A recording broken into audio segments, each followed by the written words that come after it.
Nalaglag ang hawak na cake ni Alona at kumalat ang matamis na icing sa mamahaling carpet ng hallway. Pero wala siyang naramdamang panghihinayang.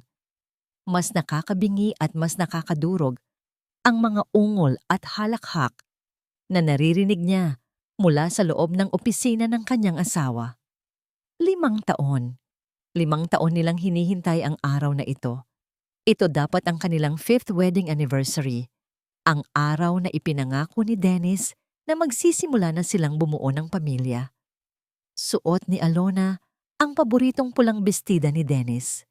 Amoy strawberry pa ang kanyang buhok dahil ito ang gusto ng asawa niya.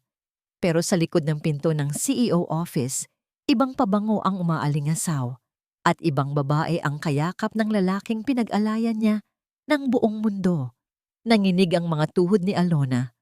Gusto niyang sumigaw, gusto niyang sirain ang pinto at kaladkarin ang babaeng nasa loob.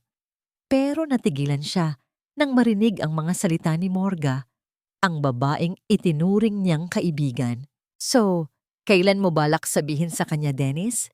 Tapos na ang 5 taon. The company is now officially yours. Nakasaad sa will ng daddy mo. 5 years of marriage to Alona. Nagawa mo na. Malaya ka na. Natahimik ang paligid. Para kay Alona, tumigil ang pag-ikot ng mundo. Narinig niya ang malalim na pagbuntong hininga ni Dennis. Konting tiis na lang, Morga. I just have to get through this anniversary dinner. Pagkatapos, I'll file for annulment. I'll give her everything she wants. Pera, bahay, para lang matahimik na tayo. Isang halik ang sumunod. Isang malutong na tunog ng pagtataksil. Good, sabi ni Morga sa pagitan ng mga halik. Dahil sawang-sawa na akong magtago. Sawang-sawa na akong maging kabit ng isang lalaking kasal sa isang kawawang babae na walang alam. Hindi na niya marinig ang sarili niyang paghinga. Ang naririnig lang niya ay ang pagguho ng mundo niya. Peke. Peke ang 5 taon. Peke ang mga ngiti. Peke ang mga yakap. Peke ang mga pangarap na binuo nila. Isang kasunduan lang pala ang lahat. Isang kontrata. At siya ang naging tupa na isinakripisyo para sa kaligtasan ng kumpanya ng mga Sandoval. Dahan-dahan siyang tumalikod. Bawat hakbang palayo ay parang may tinik na tumutusok sa kanyang talampakan. Iniwan niya ang cake. Iniwan niya ang pulang bestida na puno ng alaala. Iniwan niya ang puso niyang basag na basag sa sahig ng gusaling iyon. Nang makalabas siya, bumuhos ang malakas na ulan. Tila nakikidalamhati sa kanya ang langit. Tumakbo si Alona. Walang direksyon. Walang pakialam kung mabangga o madapa. Ang gusto lang niya ay makalayo. Makalayo sa kasinungalingan na binuo ni Dennis. Huminto siya sa gitna ng isang tulay. Sa ilalim, mabilis ang agos ng ilog. Kulay tsokolate dahil sa ulan. Pinunasan niya ang kanyang mga luha. Pero hindi para sa awa sa sarili. Isang malamig na determinasyon ang pumalit sa sakit. Ang Alona na mahina at mapagmahal.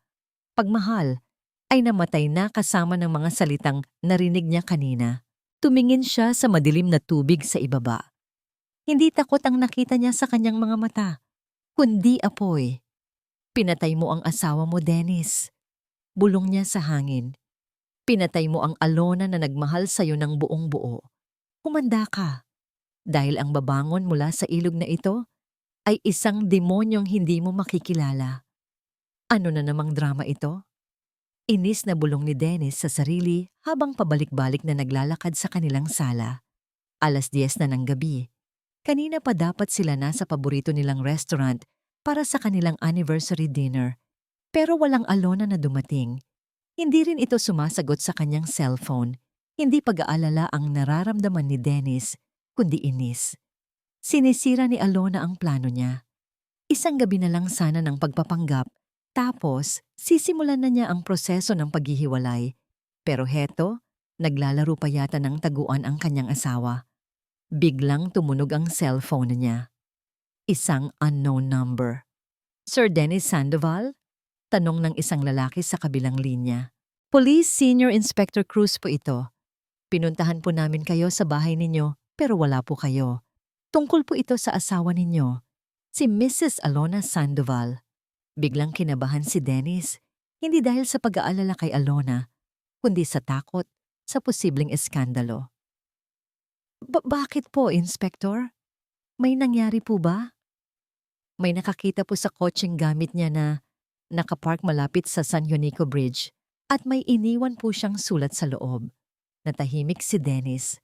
Sulat? Sir, kailangan po namin kayong pumunta dito sa presinto as soon as possible. Agad siyang nagmaneho papunta sa istasyon ng pulis. Pumasok siya na may itsura ng isang nag-aalalang asawa. Ipinakita sa kanya ang isang papel, ang sulat na sinasabi ng pulis. Pamilyar niya ang sulat kamay ni Alona. Dennis, hindi ko na kaya. Pagod na ako. Ang 5 taon na ibinigay ko sa'yo, sana ay naging sapat. Patawarin mo ako. Mahal na mahal kita. Napaupo si Dennis, sapo ang kanyang noo. Hindi niya magagawa to. Sabi niya, puno ng drama ang boses.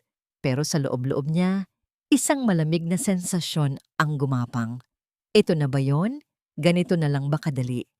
Makalipas ang ilang oras, habang nasa presinto pa rin si Dennis at tinutulungan ang mga pulis, muling tumawag si Inspector Cruz. Sir Sandoval, may natagpuan po ang aming search and rescue team. Isang katawan ng babae, inanod sa pampang, hindi kalayuan sa tulay. Bumilis ang tibok ng puso ni Dennis. Hindi po makilala ang mukha, sir. Nasira po. Tila sinadyang sirain ng asido. Pero suot niya po ang singsing na ito.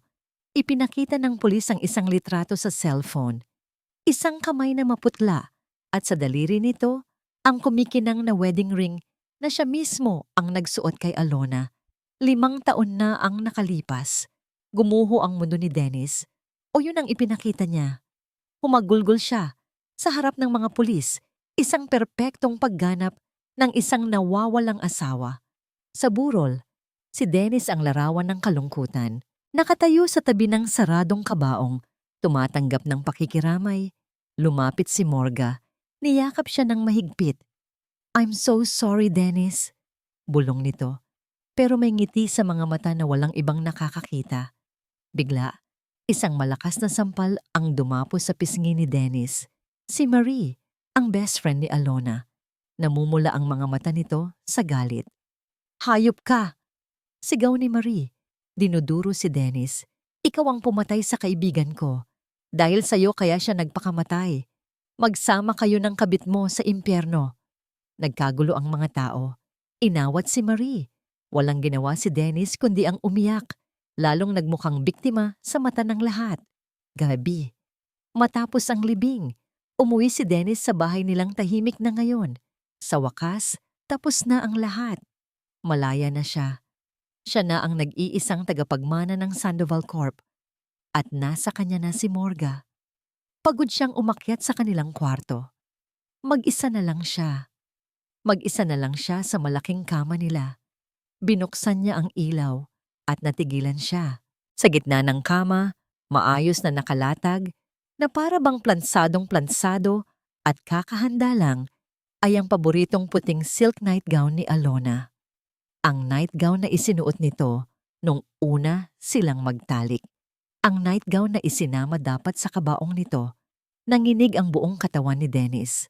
Amoy strawberry pa ang unan sa tabi niya. Ang pabango ni Alona. Paano nangyari iyon? Sinigurado niyang nakasara lahat na ng pinto. Walang ibang may susi sa bahay na ito. Imposible. Mula sa bintana ng isang maliit at madilim na apartment, kitang-kita ni Alona ang mansyon na dati niyang tinawag na tahanan. Sa pamamagitan ng isang largabista, pinapanood niya ang bawat galaw. Pinapanood niya si Dennis na pumasok sa kotse. Pinapanood niya si Morgan na parang reyna kung maglakad-lakad sa hardin na siya mismo ang nag-alaga. Wala nang luhang pumapatak mula sa kanyang mga mata. Napalitan na yon ng isang malamig at matigas na determinasyon. Ang puso niyang minsan nang napuno ng pag-ibig ay naging bato na ngayon. Naalala niya ang gabing iyon. Pagkatapos niyang tumayo sa tulay, hindi siya tumalon. Sa halip, Tinawagan niya ang nag-iisang tao na mapagkakatiwalaan niya. Flashback. Marie, kailangan kita, sabi ni Alona sa nanginginig na boses, basang-basa sa ulan sa loob ng isang phone booth. Alona, nasaan ka? Anong nangyari? Nag-aalalang tanong ni Marie. Sinabi ni Alona ang lahat. Ang opisina, ang pagtataksil, ang kasunduan. Sa bawat salita, nararamdaman niya ang unti-unting pagkamatay ng kanyang pagkatao. Gusto kong mamatay, Marie. Umiiyak niyang sabi. Huwag kang gagawa ng kahit anong kabaliwan. Sigaw ni Marie.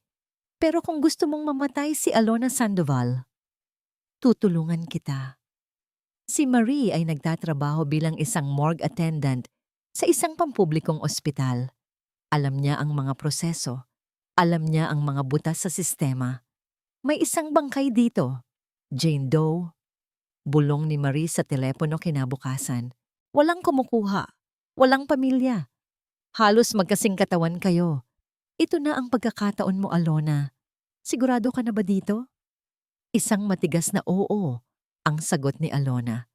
Sa loob ng malamig na morgue, sa harap ng walang buhay na katawan, halos masuka si Alona sa kanyang gagawin.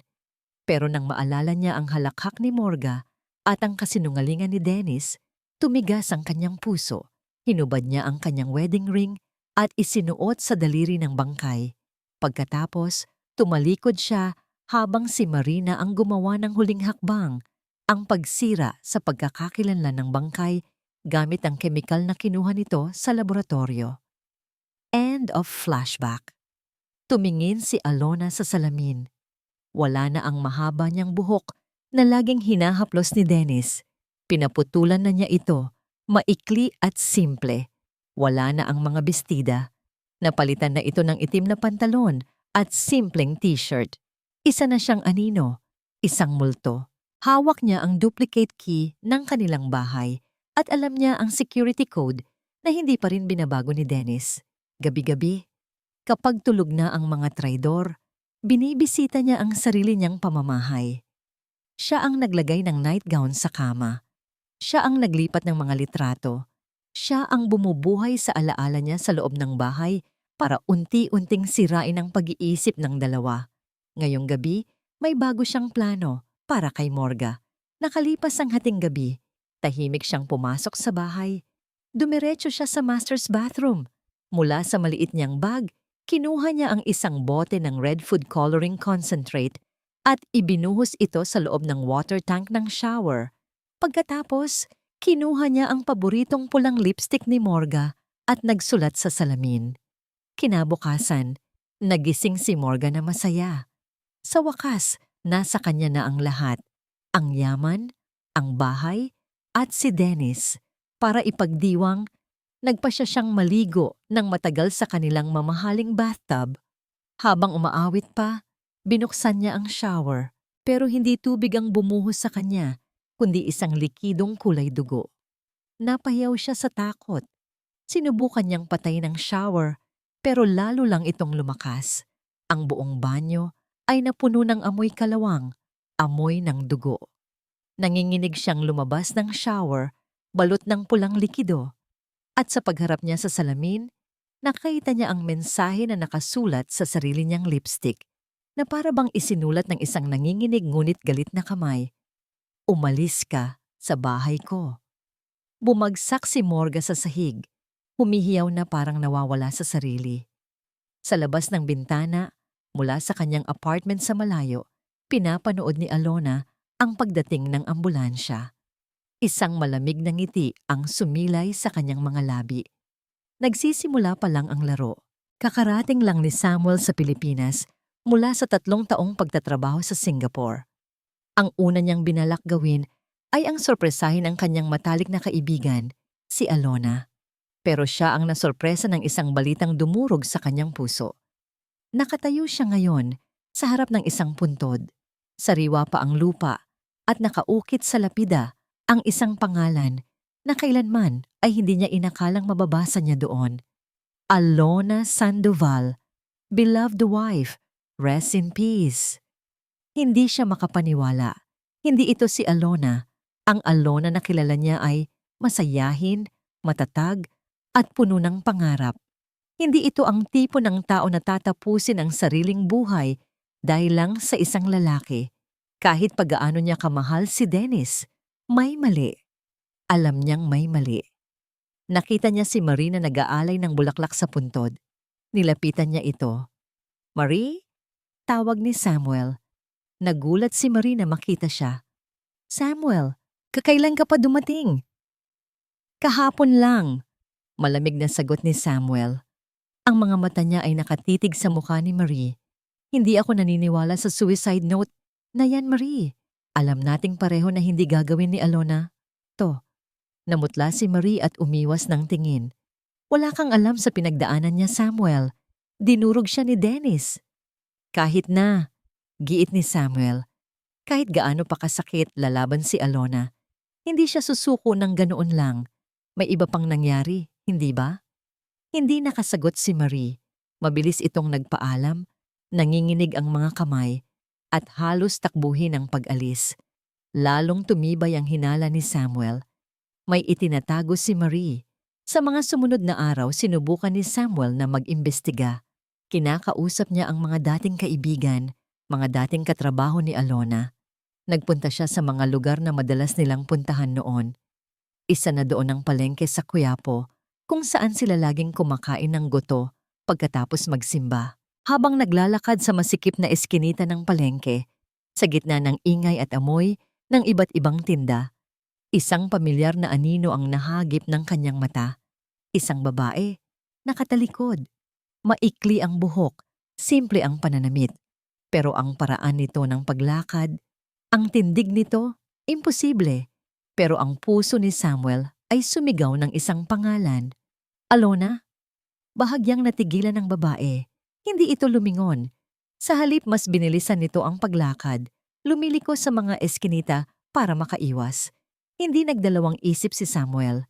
Hinabol niya ito. "Alona, sandali!" Sigaw niya.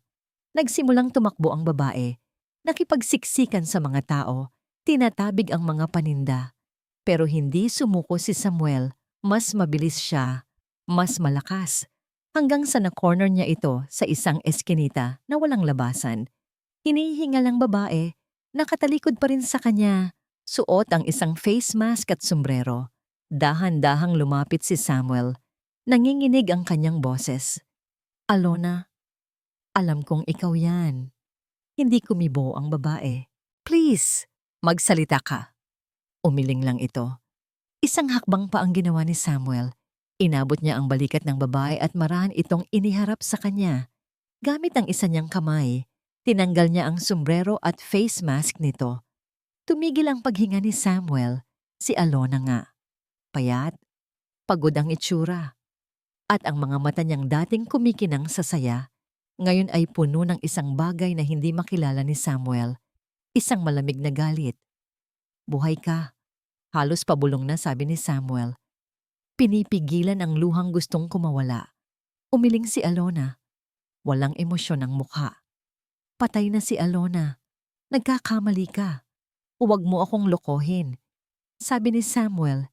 Hinawakan niya ang magkabilang braso ni Alona. "Kilala kita. Kilala ko ang mga mata mo. Kahit papilit mong tinatago yan sa likod ng galit. Anong ginagawa mo, Alona? Anong plano mo?" Nanatiling tahimik si Alona. Matalim ang tingin sa kanya. Hinawakan ni Samuel ang kamay nito ng mahigpit. "Itigil mo na to, Alona." Pagmamakaawa niya. "Kung ano man yang binabalak mo, itigil mo na. Hindi ito ang solusyon." "Wala kang alam." Malamig na sagot ni Alona. "Kung hindi ka titigil." Huminga ng malalim si Samuel at sinabi ang mga salitang ayaw niyang sabihin. "Kung hindi ka titigil, ako mismo ang pupunta sa pulis. Isusumbong kita, hindi para ipahamak ka, kundi para iligtas ka sa sarili mo." Hindi na makatulog ng maayos si Morga. Gabi-gabi, sa kanyang panaginip, binabalikan siya ni Alona. Nakatayo sa paanan ng kama, basang-basa. May malamig na ngiti sa mga labi habang dahan-dahang sinasakal siya hanggang sa mawalan siya ng hininga. Nagigising siyang sumisigaw. Pawis na pawis. Nagsisimula na siyang maging praning. Bawat anino sa sulok ng bahay ay tila anino ni Alona. Bawat kaluskos sa gabi ay tila mga yabag ng multong nagbabalik para maningil. Hindi na niya kaya ang takot. Kailangan niyang patunayan sa sarili niya at sa multo ni Alona na siya na ang panalo. Siya na ang nagmamay-ari ng lahat. Magpakasal na tayo, Dennis, sabi niya isang umaga, habang nanginginig na hinahawakan ang tasa ng kape. Agad-agad. Kahit civil wedding lang, kailangan ko ng kasiguraduhan. Pagod na si Dennis sa pagiging paranoid ni Morga, pero pumayag na rin siya para matapos na, para matahimik na ang lahat. Nag-organisa si Morga ng isang maliit at biglaang engagement party sa mansyon. Imbitado ang mga malalapit na kaibigan at kasosyo sa negosyo. Ito ang paraan niya para ipagsigawan sa mundo na siya na ang bagong Mrs. Sandoval. Suot ang isang mamahaling puting bestida, ipinagmamalaki ni Morga ang kanyang diamanteng singsing. Sa gitna ng party, naghanda siya ng isang slideshow. Mga litrato nila ni Dennis sa kanilang mga lihim na biyahe. Mga larawang nagpapakita ng kanilang ipinagbabawal na pag-ibig. Para sa amin ni Dennis, sabi ni Morga sa mikropono, nakangiti ng matamis.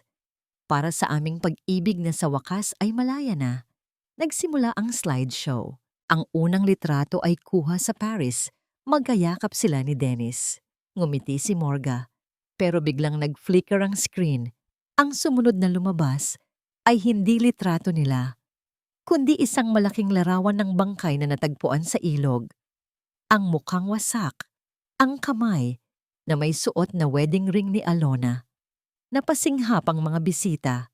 Sunod-sunod na lumabas ang mga litrato. Mga screenshots ng text messages ni Morga kay Dennis, mga litrato nilang dalawa na papasok sa isang motel, mga ebidensya ng kanilang pagtataksil na dapat ay matagal nang nabura. Nabitawan ni Morga ang kanyang mikropono. At ang huling larawan ay isang close-up shot ng mukha ni Alona noong nabubuhay pa ito, nakangiti. Pero sa ilalim nito ay may nakasulat na mga salitang tila isinulat sa dugo. Ang magnanakaw ay hindi nagiging may-ari. Hindi! Patayin na niyo yan! Patayin niyo! Humihiyaw si Morga, parang wala sa sarili. Itinuro niya ang screen. Siya yan! Si Alona! Gusto niya akong patayin! Natigilan ang lahat. Tinitingnan nila si Morga na parang isang baliw. Para sa kanila, patay na si Alona. Ang nakikita nila ay isang babaeng nasisiraan ng bait dahil sa guilt. Pinatay ni Dennis ang projector. Hinawakan niya si Morga sa braso ng mahigpit. Tumigil ka, Morga! Pinapahiya mo ang sarili mo. Bulong niya ng may galit. Pero hindi na nakikinig si Morga. Umiiyak siya at sumisigaw. Nagwawala sa gitna ng sarili niyang party. Nang gabing iyon, matapos umalis ng lahat ng bisita, nag-aaway ang dalawa sa kwarto. Nakakahiya ka! Pinagmukha mo akong tanga! Sigaw ni Dennis. Tanga? Ako pa ang tanga? Hindi mo ba nakikita, Dennis? Minumulto tayo ng asawa mo. Biglang tumunog ang cellphone ni Dennis. Unknown number. Inis niya itong sinagot. Hello? Isang sandaling katahimikan. Pagkatapos, isang boses na malamig pa sa yelo ang bumulong.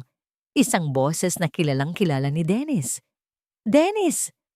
Natigilan si Dennis. Nanlaki ang kanyang mga mata. Naramdaman niya ang pagtayo ng lahat ng balahibo sa kanyang katawan. Ilagay mo sa speaker. Utos ng boses. Nanginginig na pinindot ni Dennis ang loudspeaker. Ang boses na tila nagmumula sa kabilang buhay ay pumuno sa kanilang silid. Kumusta ka na, Morga? Nasisiyahan ka ba sa pagtulog sa kama ko? Katabi ng asawa ko? Napatingin si Morga sa cellphone, putlang-putla, hindi makahinga sa takot.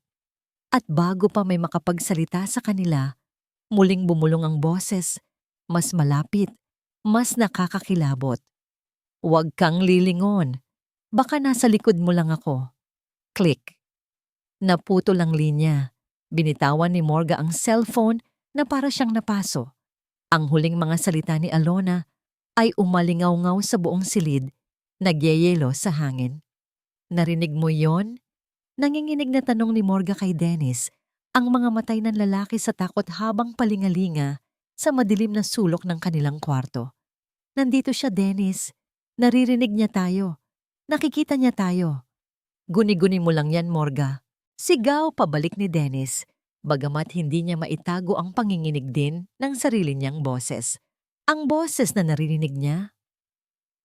Imposible, pero totoo. Kumidlat ng malakas sa labas at sa isang saglit na liwanag, nakita ni Morga ang isang refleksyon sa salamin ng bintana. Isang babaeng nakaputi, nakatayo sa likuran niya. Iyon na ang huling kapiraso ng kanyang bait na nawala. Ah! Sa isang iglap, tumakbo si Morga. Wala sa sarili, tinabig niya ang lahat ng madaanan. Kinuha niya ang susi ng kotse sa mesa at patakbong bumaba ng hagdan. Morga, bumalik ka dito. Baliw ka na ba? Habol ni Dennis, pero hindi na siya naririnig ni Morga. Ang tanging nasa isip niya ay ang tumakas.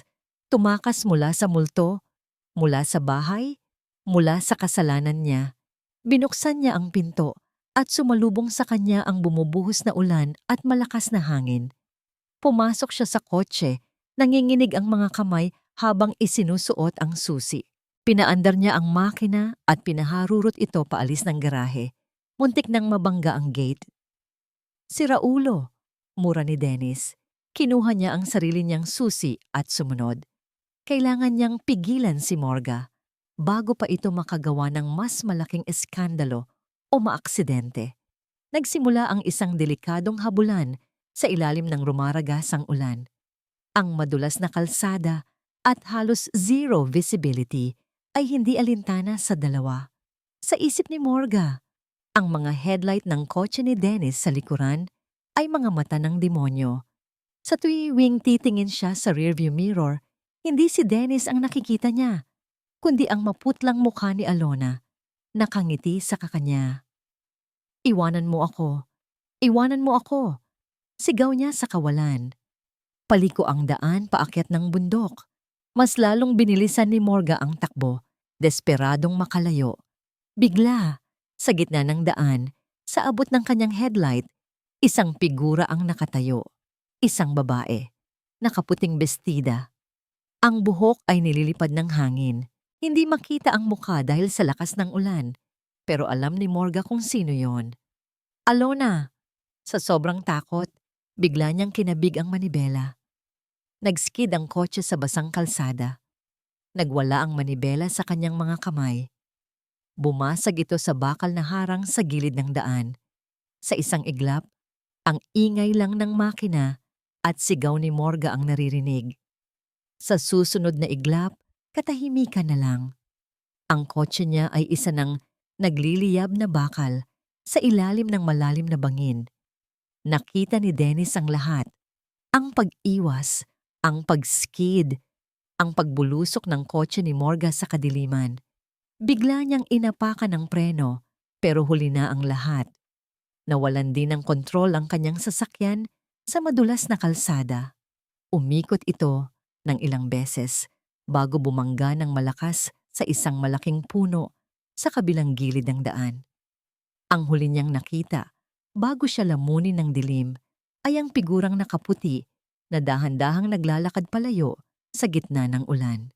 Ilang minuto ang lumipas, ang tanging maririnig na lang ay ang lagaslas ng ulan at ang tunog ng paparating na mga sirena. Dahan-dahang napuno ng pula at asul na ilaw ang madilim na kalsada. May isa dito sa bangin. Female! Sunog ang kotse. DOA? Dead on arrival. Sabi ng isang paramedic sa kanyang radyo. Binaling ng isa pang rescuer ang kanyang flashlight sa wasak na kotse ni Dennis. Nakita niya ang walang malay na katawan ng lalaki, duguan at naipit sa manibela. Kinapa niya ang pulso nito. May isa pa dito. Buhay. May pulso pa, pero grabe ang tama sa gulugod. Kailangan natin ng mabilis na tulong. Ang unang nagparamdam sa kamalayan ni Dennis ay ang sunod-sunod na tunog ng isang makina. Beep! Beep! Beep! Pagkatapos ay ang amoy. Amoy ng gamot. Antiseptic. Ospital. Sinubukan niyang imulat ang kanyang mga mata. Mabigat. Tila may 1,000 kilong nakadagan sa kanyang talukap. Dahan-dahan, isang manipis na siwang ang nabuksan. Malabo ang lahat. Puti. Puti ang kisame. Puti ang kumot. Gising na siya. Narinig niyang sabi ng isang boses. May lumapit sa kanya. Isang lalaking nakaunipormeng puti. Doktor. Mr. Sandoval, naririnig niyo po ba ako? Sinubukan ni Dennis na magsalita. Pero isang ungol lang ang lumabas sa kanyang tuyong lalamunan. Tumango na lang siya. Kahit ang simpleng galaw na yon ay nagdulot ng matinding sakit sa kanyang leeg. Mr. Sandoval, naaksidente po kayo. Paliwanag ng doktor sa isang kalmadong boses. Isang malubhang car accident. You've been unconscious for 3 days. 3 araw. Si Morga? Hirap niyang tanong. Nakita niya ang pag-aalangan sa mukha ng doktor. I'm sorry, Mr. Sandoval. Hindi po siya pinalad. She was dead on arrival.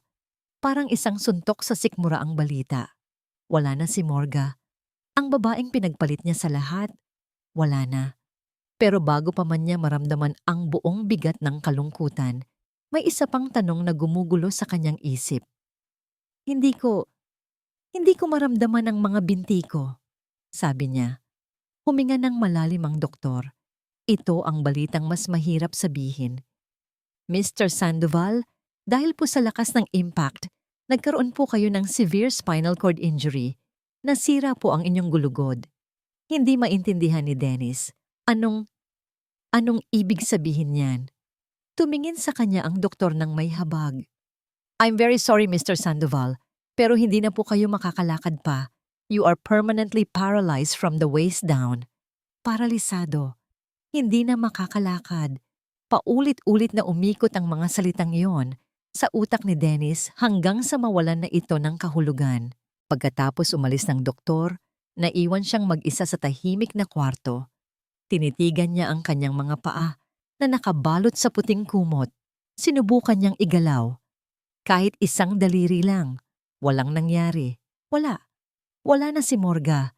Dahil sa kaguluhan ng isip nito, na aksidente sila. At ang kaguluhan ng isip nito ay dahil sa multo ni Alona. Dahil sa kanya. Ang kumpanya. Sigurado siyang magkakagulo na rin dahil sa iskandalo at sa kanyang kondisyon. Nawala sa kanya ang lahat. Ang babaeng mahal niya. Ang kanyang kayamanan. At ngayon, ang sarili niyang katawan. Isa na siyang buhay na patay. Nakakulong sa isang kama. Sa isang katawang hindi na niya kontrolado. Isang mapait na tawa ang kumawala sa kanyang bibig na naging isang malakas na hagulgol. Umiyak siya. Hindi para kay Morga, kundi para sa sarili niya. Para sa lahat ng kanyang kasalanan, sa lahat ng kanyang katangahan, huli na ang lahat. Biglang bumukas ang pinto ng kanyang kwarto. Inaasahan niyang nurse o doktor, kaya hindi niya ito pinansin. Narinig niya ang mahinang tunog ng takong na naglalakad sa sahig. Papalapit sa kanya. Isang mamahaling pabango ang humalo sa amoy ng ospital. Dahan-dahan niyang itinaas ang kanyang tingin. Isang babae ang nakatayo sa tabi ng kanyang kama. Nakasuot ng isang eleganteng itim na damit. Perpekto ang ayos ng buhok. Ang muka ay kalmado at maganda, na may bahagyang ng ngiti sa mga labi. Hindi niya ito kilala, pero nang magtama ang kanilang mga mata, ang mga matang iyon. Kilalang kilala niya ang mga matang iyon, na wala ang kulay sa mukha ni Dennis. Ang paghinga niya'y tila huminto. Imposible. Isang multo. Isang halusinasyon. Alona? Nauutal niyang sabi. Ang nangiti sa labi ng babae ay lumawak, pero hindi umabot sa kanyang mga mata. Ang mga mata nito'y nanatiling malamig, matalim, at puno ng tagumpay. Kamusta, mahal ko? Sabi niya. Ang ngiti ay kasing tamis ng lason. Nagbalik na ako. Nakatitig lang si Dennis. hindi makapaniwala sa nakikita. Buhay. Buhay si Alona. Nakatayo sa harapan niya hindi bilang isang basang multo, kundi isang babaeng puno ng kumpiyansa at kapangyarihan.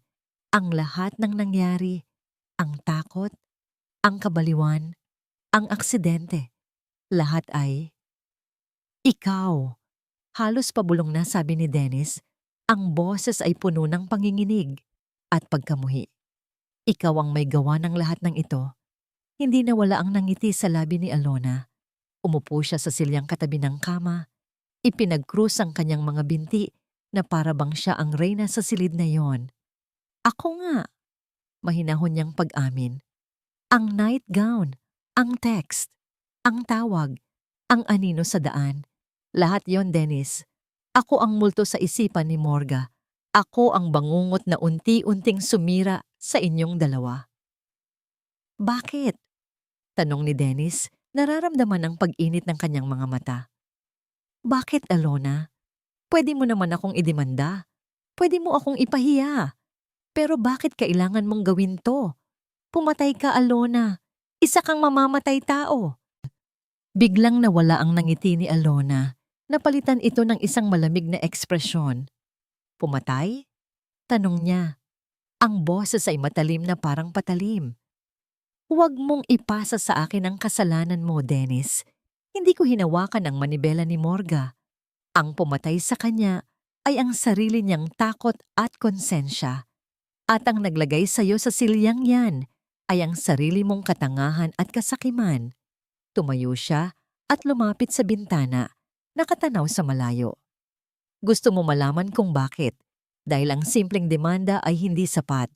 Ang gusto ko ay maramdaman mo ang sakit na ipinaramdam mo sa akin. Ang mawalan ng lahat.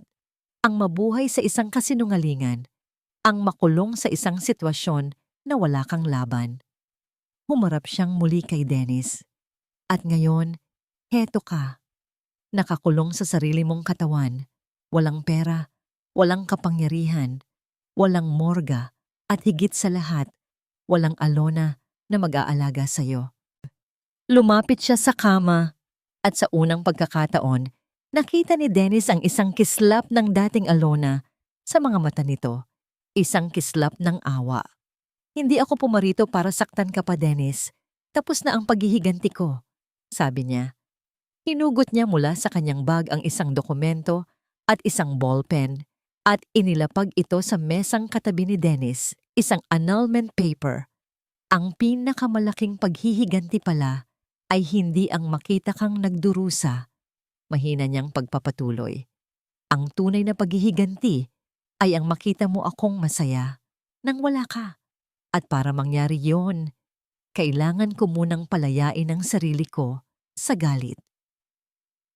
Tumingin siya sa mga mata ni Dennis. Pinapatawad na kita, Dennis, hindi para sa'yo, kundi para sa akin, para sa kapayapaan ng sarili kong kaluluwa. Pagkasabi noon, tumalikod na si Alona at nagsimulang maglakad palayo. Alona! Sandali! Desperadong sigaw ni Dennis. Huwag mo akong iwan. Pakiusap. Walang-wala na ako. Huminto si Alona sa may pinto, pero hindi na siya lumingon pa. Matagal mo na akong iniwan, Dennis, noong araw na pinili mo ang pera kaysa sa akin. Paalam. At tuluyan na siyang lumabas. Isinasara ang pinto, hindi lang sa kwarto ng ospital, kundi sa buong kabanata ng buhay niya kasama si Dennis. Sa labas ng ospital, isang pamilyar na lalaki ang naghihintay, nakasandal sa isang kotse, si Samuel. Ngumiti ito nang makita si Alona na papalapit. Tapos na, tanong ni Samuel. Tumango si Alona at sa unang pagkakataon sa loob ng mahabang panahon, isang tunay at magaan na ngiti ang sumilay sa kanyang mga labi. Tapos na. Saan mo gustong pumunta? Tanong ni Samuel. Binubuksan ang pinto ng kotse para sa kanya. Tumingin si Alona sa maaliwalas na langit. Kahit saan. Basta malayo dito. Isang taon ang lumipas sa isang nursing home. Nakaupo si Dennis sa kanyang wheelchair, nakaharap sa bintana. Pinapanood ang paglubog ng araw. Nakatanggap siya ng isang sobre mula sa koreo kanina, mula kay Marie. Sa loob nito, isang litrato, isang postcard mula sa Paris. Nasa larawan si Alona, nakangiti ng napakatamis. Ang mga matay kumikinang sa purong kaligayahan. Sa tabi niya, si Samuel, nakaakbay sa kanya. Sa likuran nila, ang nagniningning na Eiffel Tower.